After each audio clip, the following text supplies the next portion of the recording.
पहली रसोई में सास ने किया अमीर गरीब बहू का बंटवारा। सभी लोग सोफे पर बैठे हैं। सिद्धांत और करिश्मा खड़े हैं। बड़ी बहू को मैंने पसंद किया है, अमीर घराने की है, और मंझली बहू को भी मैं ही पसंद करूंगी और अमीर बहू लाऊंगी। लेकिन माँ, मैं निहारिका से बहुत प्यार करता हूँ। तो भी मान जाओ ना सिद्धांत की बात। और फिर हमें लड़की देनी थोड़ी ना है, लड़की लानी है। तो फिर क्या फर्क पड़ता है कि अमीर है या गरीब। माँ मान जाओ ना, पापा बिल्कुल सही कह रहे हैं। जब तुम सबने मिलकर फैसला कर ही लिया है तो मुझसे क्यों पूछ रहे हो? जो करना है करो। रूबी गुस्से में वहां से चली जाती है। फिर इसी तरह कुछ दिन बीतते हैं और शादी होती है। रूबी की एक बहू अमीर तो दूसरी गरीब होती है और घर में गृह प्रवेश होता है। मेरी दोनों भाभी स्वर्ग से उतरी अप्सरा लग रही हैं। हाँ, तो भाभी किसकी हैं? चलो चलो, अब बाकी बातें कल करना। दोनों थक गई हैं, सोने दो दोनों को। फिर दोनों ही बहुएं कमरे में चली जाती हैं। कमरा बहुत ही सुंदर से सजा हुआ है। ओहो, ये क्या, यहाँ बस एक ही एसी है। अच्छा, तो पहले तुम्हारे कमरे में कितने एसी थे? मेरे कमरे में तो पूरे 3 एसी थे। क्या, 3? हाँ, बस 3 ही। वहीं दूसरे तरफ कमरे में एसी नहीं है। कमरा गंदा पड़ा हुआ है। ये क्या, हमारा कमरा इस तरह से बिखरा हुआ क्यों है? अरे रहने दीजिए ना, मैं कमरा साफ कर लूंगी। नहीं, रुको, मैं आता हूँ। सिद्धांत बाहर हॉल में आता है। अरे क्या हुआ भैया, भाभी ने कमरे से बाहर निकाल दिया क्या? नहीं, ऐसी बात नहीं है। माँ, आपने मेरे कमरे को इतना बिखरा हुआ क्यों छोड़ दिया है? ऐसे क्या चिल्ला रहा है? कौन सा तेरी पत्नी अपने घर में एसी में सोई थी? और वैसे भी तेरी उस गरीब पत्नी के लिए मैं तेरा कोई कमरा सजाने वाली नहीं। उसके औकात से ज्यादा बड़ा कमरा मिला है, खुद साफ करे और सो जाए। ये क्या बोल रही हो? मैं जो बोल रही हूँ बिल्कुल सही बोल रही हूँ, चाहे किसी को पसंद आए या ना आए। वो तुम कुछ कहने की जरूरत नहीं है, मैंने सब सुन लिया। आप चिंता मत कीजिए, मैं 2 मिनट में कमरा साफ कर लेती हूँ। मुझे माफ करना, शादी के पहली रात ही तुम्हें मेरी माँ से इतना सब कुछ सुनना पड़ा। कोई बात नहीं, वो भी आपसे नाराज हैं, इसीलिए उन्होंने ऐसा कहा। मैं समझ सकती हूँ। फिर निहारिका कमरा साफ करती है और दोनों सो जाते हैं। अगली सुबह सब बैठे होते हैं। निहारिका सबके पैर छूती है। खुश रहो बहू, खुश रहो। लगता है बड़ी बहू के अंदर संस्कार नाम की चीज ही नहीं है। मुझे ये सब दिखावा करने की ना आदत नहीं है। अरे दीदी, गुस्सा मत होइए। श्रेया, सबके पैर छुओ। श्रेया मुंह बनाते हुए सबके पैर छूती है। और भाभी, आज तो आपकी मुंह दिखाई है, क्या पहनने वाली है? बड़ी बहू, तू मेरे साथ चलना, मैं तुझे बहुत सुंदर लहंगा दिलाऊंगी। अरे सिर्फ श्रेया बहू को क्यों, निहारिका बहू को भी तो आज मुंह दिखाई है ना उसकी, तो उसे भी कोई अच्छी सी ड्रेस दिला देना। क्या, दोनों को? हाँ, दोनों को। चलो अब जाओ। फिर रूबी अपनी दोनों बहू को लेकर शॉपिंग पर निकल जाती है। श्रेया बहू, वो देख, वो लहंगा कितना सुंदर है, तू उसे ले ले। नहीं माँ, वो मेरे टाइप का नहीं है। अच्छा ठीक है, तुझे जो पसंद आए तो वो ले लेना। फिर रूबी श्रेया को मन पसंदीदा लहंगा और मेकअप ज्वेलरी सब कुछ दिलाती है और फिर मॉल से कुछ दूर जाने के बाद फुटपाथ पर दुकान के सामने। जाने हारिका, तू भी जाकर इस दुकान से अपने कपड़े ले ले। और हाँ, ये ले 2000 रुपए। इसी के अंदर तुझे जो खरीदना है खरीद ले। ये 2000 भी तेरे लिए बहुत ज्यादा हैं, तेरी औकात के हिसाब से हैं, लेकिन कोई ना, जा ले ले इससे ही अपने कपड़े। निहारिका 2000 रुपए लेती है और मुंह दिखाई के कपड़े खरीद कर शाम होते होते तीनों घर आ जाते हैं और मुंह दिखाई की रस्म शुरू होती है। श्रेया लहंगा पहनकर जेवरातों से सजी हुई होती है और निहारिका साड़ी पहनकर सिंपल तरीके से तैयार होती है। दोनों बहुएं कितनी प्यारी लग रही हैं। हाँ, दोनों अच्छी लग रही हैं, लेकिन श्रेया बहू तो अलग ही खिल रही है। इतने मेकअप गहना, इतना महंगा लहंगा पहनकर तो कोई भी अच्छा लग सकता है। वो अमीर खानदान की बहू है, अब अच्छे से तैयार तो होगी ही। अमीर खानदान की बहू तो निहारिका भी है, लेकिन देखो सादगी में कितनी सुंदर लग रही है। हाँ, ये बात तो बिल्कुल सही है। वैसे रूबी, तेरे से अच्छी पसंद तो तेरे बेटे की है। तेरे बेटे ने क्या बहू पसंद की है तेरे लिए, जो पैसे भी बचाती है, वरना श्रेया तो बस उड़ाती है। इसी तरह सभी लोग निहारिका की तारीफ करते हैं, जिससे रूबी बहुत ज्यादा चिढ़ती है। मुंह दिखाई की रस्में खत्म होने के बाद सभी अपने अपने घर चले जाते हैं। रात को परिवार के लोग, चलो अब हम लोग भी चलकर सो जाते हैं, कल बहुओं की पहली रसोई है। हाँ, अब कल टेस्टी टेस्टी खाना खाने को मिलेगा। अरे वो नहीं, कल बहू की पहली रसोई नहीं होगी, बहू की पहली रसोई परसों होगी। अरे ऐसा क्यों? पहली रसोई का मुहूर्त कल का ही है। आपको तो अपनी बहू की जरा सी भी चिंता नहीं है।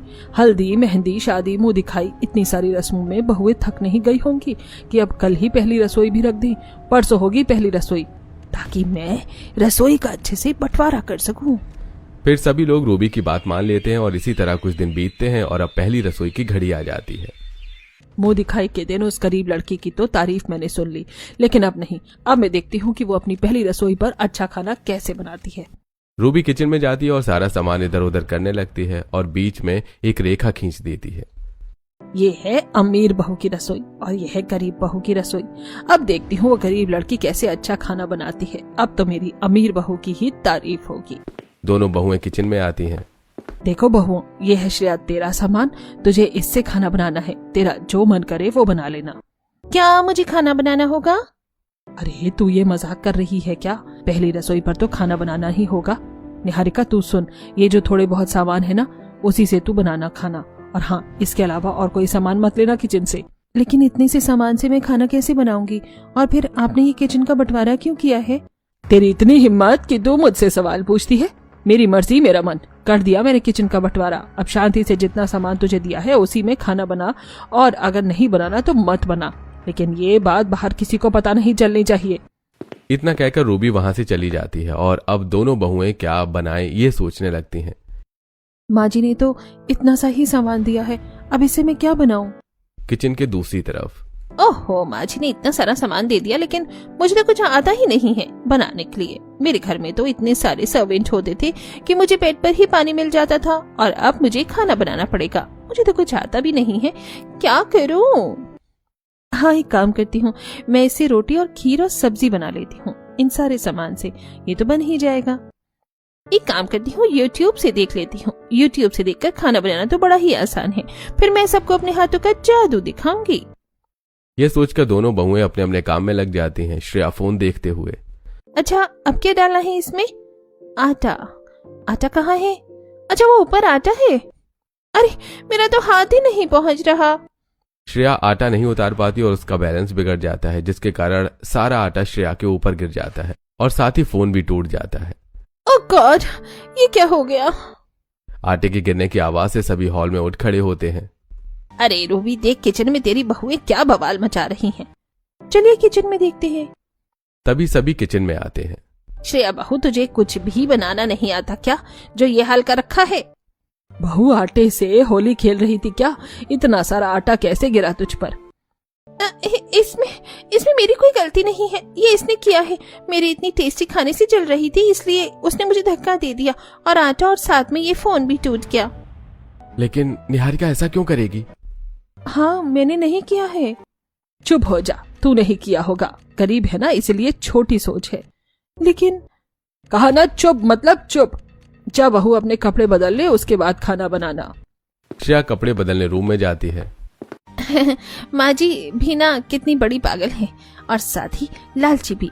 मैं अमीर घर से आई हूँ, इसलिए उन्होंने मुझ पर विश्वास करके उस बेचारी गरीब निहारिका को डांट दिया। फिर थोड़ी देर में श्रेया कपड़े बदलकर किचन में आती है और दोनों बहुएं खाना बनाकर डाइनिंग टेबल पर सर्व करती हैं। सभी खाना खाते हैं। खाना तो बहुत अच्छा बना है। अरे दोनों ही बहुओं ने बहुत टेस्टी खाना बनाया है। हाँ, खाना तो दोनों बहू का अच्छा है, लेकिन खाना बनाने का असली हुनर तो निहारिका बहू में है। अरे खाना तो श्रेया बहू ने ज्यादा बनाया है, तो फिर निहारिका बहू में खाना बनाने का हुनर क्यों? वही तो, बिना सोचे समझे 7-8 लोगों के लिए इतना सारा खाना बना दिया। अब सुबह के नाश्ते में कोई इतना खाना थोड़ी ना खाएगा, ऊपर से इतना तेल मसाला। लेकिन निहारिका बहू ने ऐसा नहीं किया। कम तेल मसाले में टेस्टी और अच्छा खाना बनाया, जिससे खाना बर्बाद भी ना हो और सबका पेट भी भर जाए। तो हुनर तो निहारिका बहू में हुआ ना। हाँ, ये बात तो है, निहारिका भाभी में तो अलग ही टैलेंट है। अरे तो पत्नी किसकी है? हाँ, तो भाभी किसकी है? इसी तरह हंसी मजाक करते हुए सभी लोग खाना खाते हैं और निहारिका की शादी की का बहुत तारीफ करते हैं। कुछ देर में रात हो जाती है। रात में कमरे में चलते हुए, पता नहीं उस गरीब लड़की में इन लोगों को क्या पसंद आ गया है। जब देखो तब उसकी तारीफ करते रहते हैं। मैं जितना उसका बुरा करने के लिए गड्ढे खोदती हूँ, उतना ही उसका अच्छा हो जाता है। मुंह दिखाई में उसके लिए अच्छे कपड़े नहीं खरीदे तो लोगों को उसकी सादगी की तारीफ करने लग गए। और फिर अब पहली रसोई पर उसे तेल मसाला ही नहीं दिया कि खाना अच्छा नहीं बनेगा, तो लोग उसके हेल्दी खाने की ही तारीफ करने लगे। लेकिन बस अब बहुत हो गया, देखो अब मैं क्या करती हूँ। इसी तरह कुछ दिन बीतते हैं, तब वॉशिंग मशीन के पास। हे भगवान, और लाओ गरीब घर की बहू, वॉशिंग मशीन चलाना भी नहीं आता। माँ जी, वो मेरे घर में वॉशिंग मशीन नहीं थी, इसलिए मुझे नहीं आता। अरे जब गरीब घर की थी तू, तो तुझे गरीब घर का लड़का पटाना चाहिए था ना। मेरे अमीर घर के बेटे पर अपनी काली नजर क्यों डाली? प्यार का दिखावा कर अमीर घर में मुंह उठाकर चली आई। कुछ आता जाता है या नहीं? तभी करिश्मा आती है। अरे क्या हुआ माँ, आप इतनी तेज क्यों चिल्ला रही हैं? ज्यादा अपने भैया का सपोर्ट कर रही थी ना। देख ले अपने भैया की पसंद, वॉशिंग मशीन चलाना भी नहीं आता। अरे तो क्या हो गया माँ? आइए भाभी, मैं आपको वॉशिंग मशीन चलाना सिखाती हूँ। फिर करिश्मा निहारिका को वॉशिंग मशीन चलाना सिखाती है। इसी तरह कुछ दिन बीतते हैं, तब सब्जी के ठेले पर पड़ोसन श्रेया और निहारिका। कहिए कौन सी सब्जी दूं? मुझे ना सारी सब्जी दे दीजिए, एकदम ताजी ताजी। अरे सारी सब्जियां लेकर अचार डालोगी क्या, या सब्जी लेने नहीं आती? अरे आंटी आप बकवास मत कीजिए, मेरा मूड मत खराब कीजिए। अपने काम से काम रखिए। और हाँ, पहले मैं सब्जी लूंगी, उसके बाद ही आप लीजिएगा। तब श्रेया सब्जी लेकर चली जाती है। ये भगवान, इसके अंदर तो बड़ों से बात करने की थोड़ी सी भी तमीज नहीं है। कोई बात नहीं आंटी जी, आप सब्जी ले लीजिए, उसके बाद मैं लूंगी। एक ही खानदान की दोनों बहू हैं, लेकिन इन दोनों में तो जमीन आसमान का फर्क है। एक संस्कारी सुशील तो दूसरी खाने को दौड़ती हैं, और रूबी सोने के चक्कर में हीरे जैसी बहू को भी दखल कर दी है। इसी तरह धीरे धीरे कुछ दिन बीतते हैं और आस पड़ोस सभी के मन में निहारिका के लिए प्यार की भावना बन जाती है, और श्रेया के लिए ताने जो श्रेया और रूबी को पसंद नहीं आता। इसी तरह एक दिन, मेरे बॉस शाम को घर आने वाले हैं, तो खाने की तैयारी कर लेना। हाँ, इस बार कोई गड़बड़ मत कीजिएगा माँ, वरना प्रमोशन नहीं मिलेगा। बॉस यूरोप से आ रहे हैं। ठीक है, तो तुम दोनों बहुएं मिलकर अच्छा अच्छा खाना खाने को बना लेना। फिर दोनों ऑफिस चले जाते हैं। तभी किचन में अकेली रूबी। बाहर से बॉस आने वाले हैं, इस बार तो मैं अपनी लाई हुई अमीर बहू की तारीफ करवाऊंगी सबके सामने। एक काम करती हूँ, ये जो गरीब लड़की है ना, उसको जो भी मैंने थोड़ा बहुत सामान दिया था ना, उसमें से भी कटौती कर लेती हूँ। फिर देखती हूँ कैसे बनाती है वो अच्छा खाना। ऐसा कहकर सा रूबी सामान छुपाती है। और एक काम करती हूँ, बाहर से सारी अच्छी अच्छी चीज मंगवाकर अमीर बहू, जिसे मैं पसंद करके लेकर आई हूँ, उसकी रसोई में रखवा देती हूँ, ताकि उसका जो मन करे अच्छे से वो बनाए। ऐसा कहकर रूबी सामान मंगवा कर रख देती है। फिर दोनों बहुएं किचन में आती हैं और अपना अपना खाना बनाने का काम शुरू कर देती हैं। रोज रोज ये गंवार गरीब लड़की अच्छा खाना बनाकर सबकी नजरों में महान बन जाती है। आज मैं यूनिक डिशेस बनाऊंगी और बॉस यूरोप से आएंगे तो उन्हें पसंद भी आएगा। वहीं किचन के दूसरी तरफ, पहले से भी कम सामान बचा है, अब मैं क्या बनाऊं इन सारी चीजों से? एक काम करती हूँ, इन सब से घर का सीधा साधा खाना तो बन ही जाएगा, वही बना लेती हूँ। लेकिन बॉस तो यूरोप से है, क्या उन्हें ये इंडियन खाना पसंद आएगा? छोड़ो, जो होगा देखा जाएगा। निहारिका के पास और कोई ऑप्शन नहीं था, इसलिए वो उन्हीं सामान से इंडियन खाना बनाती है और श्रेया यूरोपियन डिशेस बनाती है। थोड़ी देर बाद बॉस आते हैं और डाइनिंग टेबल पर खाना सर्व किया जाता है। तभी खाना देखकर बॉस, अरे ये क्या, फिर से फैंसी डिशेस? ये तो खा करके मैं परेशान हो गया हूं। अच्छा, तो ये देखिए, ये हमारी छोटी बहू ने बनाया है इंडियन खाना। इंडियन खाना देखकर तो मेरे मुंह में अभी से ही पानी आ रहा है। कितने दिन हो गए थे इंडियन खाना खाए। अब आएगा मजा। इंडियन खाने की तो बात ही अलग है। इसी तरह से तारीफ करते हुए बॉस निहारिका के हाथों से बना खाना खाते हैं और सिद्धांत का प्रमोशन करके चले जाते हैं। तभी किचन में निहारिका, रूबी, श्रेया। इतनी सारी चीज दी थी मैंने तुझे खाना बनाने के लिए, और तूने मेरी नाक कटवा दी सबके सामने। तुझे खाना बनाना नहीं आता क्या? हाँ, तो मैं यहाँ क्या खाना बनाने के लिए आई हूँ, और अगर इतना है तो खुद खाना बना लिया कीजिए। इतना कहकर श्रेया गुस्से में वहां से चली जाती है। माँ जी, आप गुस्सा मत कीजिए, मेरे सामने महान बनने की जरूरत नहीं है। इसी तरह कुछ दिन बीतते हैं और रूबी कार ड्राइव करके किटी पार्टी में जा रही थी कि तभी उसका एक्सीडेंट हो जाता है। कार एक्सीडेंट होने की वजह से इनके पांव में बहुत गहरा फ्रैक्चर आया है। आप इन्हें घर तो ले जा सकते हैं, लेकिन घर में इनका बहुत ही अच्छी तरह से ध्यान रखिएगा। पैरों में मालिश करना, सही समय पर दवाई, सब कुछ एकदम परफेक्ट होना चाहिए, तभी ये ठीक हो सकती हैं, वरना कभी भी ये अपने पैर पर खड़ी नहीं हो पाएंगी, और इन सब में 2 से 3 महीने तो लगेंगे ही। फिर रूबी को सभी लोग घर लेकर आते हैं। हे भगवान, इस बुढ़िया की वजह से तो मेरी जिंदगी खराब हो गई है, लालची कहीं की। वहीं दूसरी तरफ निहारिका, एक काम करती हूँ, माँ जी के लिए काढ़ा बना देती हूँ। यह सोचकर निहारिका काढ़ा बनाती और लेकर रूबी के कमरे में पहुंचती है। ये लीजिए माँ जी काढ़ा, इसे पीकर आपको थोड़ा अच्छा लगेगा। अपना ये दिखावा अपने पास रख। मैं तेरे हाथ का एक गिलास पानी भी नहीं पीऊंगी, काढ़ा तो दूर की बात है। लेकिन माँ जी। निकल जा यहाँ से। निहारिका कमरे के बाहर चली जाती है और रात को रूबी के कमरे में। तू मेरे कमरे में क्यों मुंह उठा कर आई है? माँ जी, वो आपके पैरों में मसाज करने आई हूँ। एक बार तुझे समझ में नहीं आता क्या? निकल जा मेरे कमरे से। कमरे के बाहर आती है। अब मैं क्या करूँ? माँ जी तो ना मेरे हाथों से काढ़ा पीने को तैयार है और ना ही मसाज करवाने को। आइडिया। फिर अगली सुबह श्रेया रूबी के कमरे में होती है और कहती है, ये लीजिए माँ जी, आपके लिए काढ़ा। देखा मेरी बहू कितनी अच्छी है। इसी तरह रात को 2 बजे निहारिका उठती है और बाहर जा रही होती है। तभी, अरे इतनी रात को कहाँ जा रही हो? कहीं नहीं, आती हूँ। इतना कहकर निहारिका चली जाती है। मुझे सब पता है तुम कहाँ जाती हो रात को। वहीं रूबी के कमरे में निहारिका रूबी का पैर दबा रही होती है, मालिश कर रही होती है, लेकिन निहारिका का फेस रिवील नहीं होता। हाँ सच में भगवान तुझे सारी खुशियां दे। तू कितनी अच्छी है मेरी लाडली बहू। इसी तरह कुछ दिन गुजरते हैं और श्रेया हमेशा निहारिका की देखभाल करती है। सभी लोग उसकी तारीफ करते हैं। फिर इसी तरह रूबी की तबीयत काफी ठीक हो जाती है और फिर एक दिन, देखा मेरी पसंद से मैं जो बहू लाई थी वो मेरी कितनी सेवा करती है। उसी की वजह से मैं अब ठीक हो पाई हूँ। हाँ वो तो है। इसी तरह एक दिन किचन के बाहर शिवम सब देख रहा होता है। जिठानी जी, ये काढ़ा माँ जी को दे आइए ना। ओहो, और कब तक चलेगा तेरा ये ड्रामा? जब अपने आप इतनी मेहनत से माँ के लिए तरह तरह की चीज बनाती हो तो अपने आप खुद क्यों नहीं दे देती? मैं नहीं जा रही।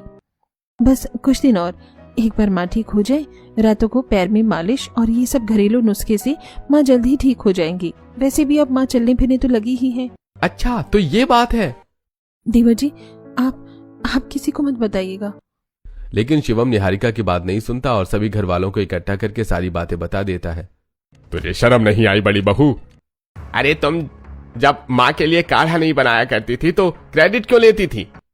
मुझे अब तक लगता था कि तू मेरी सेवा कर रही है, लेकिन इसके पीछे तो निहारिका बहू थी, क्रेडिट की लालची औरत। मुझसे बड़ी लालची तो आप हैं। मैं दहेज लेकर आई हूँ इसलिए आप मेरा सपोर्ट करती हैं, और ये गरीब घर से है इसलिए आप इसका कभी साथ भी नहीं देती। और वैसे भी मुझे क्रेडिट लेने का कोई शौक नहीं है। वो तो आप इसके हाथ से कुछ लेने को तैयार नहीं थी, बस इसीलिए मुझे ये सब करना पड़ा। इतना कहकर श्रेया गुस्से में वहां से चली जाती है। तुम छोटी बहू के साथ वो गरीब है इसलिए ऐसा करती थी। मुझे तुमसे ये उम्मीद नहीं थी। तुम मेरी नजरों में आज गिर गई हो। माँ, मुझे लगा था कि शादी के बाद आपका ये अमीर गरीब का चक्कर खत्म हो जाएगा, लेकिन आप तो। आपने निहारिका के साथ बहुत गलत किया है। निहारिका श्रेया में तो अच्छी बनती है, बस आप ही रसोई का बंटवारा करके उन दोनों के बीच झगड़ा करवाना चाहती थी। अब मैं समझ आया। आज मेरा विश्वास उठ गया आपके ऊपर से। एक एक करके सभी वहां से चले जाते हैं, बाहर सभी के सामने। मुझे माफ कीजिएगा जेठानी जी, मेरी वजह से आपको। अरे नहीं नहीं देवरानी जी, इसमें आपकी कोई गलती नहीं है, इसमें माँ जी की गलती है। उनकी आंखों में लालच की इतनी बड़ी पट्टी बंदी है कि क्या बताऊं। जब मुझे पता चला था कि आपको खाना बनाना आता है तो मैंने सोचा था कि आपसे मैं खाना बनाना सीख लूंगी, लेकिन माँ जी ने तो पहली रसोई में ही किचन का बंटवारा कर दिया। रूबी अकेले कमरे में। सच में मुझे हीरा को पहचानने में गलती हो गई। पैसों के लालच में मैंने निहारिका बहू के साथ बहुत गलत किया, और अब ये बंटवारा मैं खुद ही खत्म करूंगी। अगली सुबह सभी किचन में होते हैं, तभी रूबी रहती है। निहारिका बहू, मैंने तेरे साथ बहुत गलत किया। अमीर गरीब के चक्कर में मैंने तेरे ऊपर बहुत जुल्म किया, लेकिन उसके बावजूद तूने श्रेया बहू से भी बढ़कर मेरी सेवा की, और तेरी वजह से ही आज मैं अपने पैरों पर खड़ी हूँ। और इसीलिए अब मैं इस किचन का बंटवारा यहीं खत्म करती हूँ। ना रहेगी अब ये रेखा और ना ही होगा किचन का बंटवारा। देर से ही सही, कम से कम रूबी तेरे अंदर अकल तो आई। चलो सही है, अब मैं आपसे खाना बनाना सीख लूंगी, वरना यूट्यूब से तो कुछ समझ में ही नहीं आता था। हाँ, और फिर हम दोनों मिलकर खाना बनाएंगे। इस तरह तीनों सास बहू गले लगती हैं। फाइनली इसे कहते हैं अंत भला तो सब भला। अब इस घर में राहत की सांस आएगी। बंटवारा खत्म होने के बाद घर में एक अलग सा ही माहौल छा जाता है, और अब श्रेया निहारिका दोनों मिलकर खाना बनाती हैं, सभी को खिलाती हैं, जिससे अमीरी गरीबी का सिलसिला यहीं खत्म हो जाता है।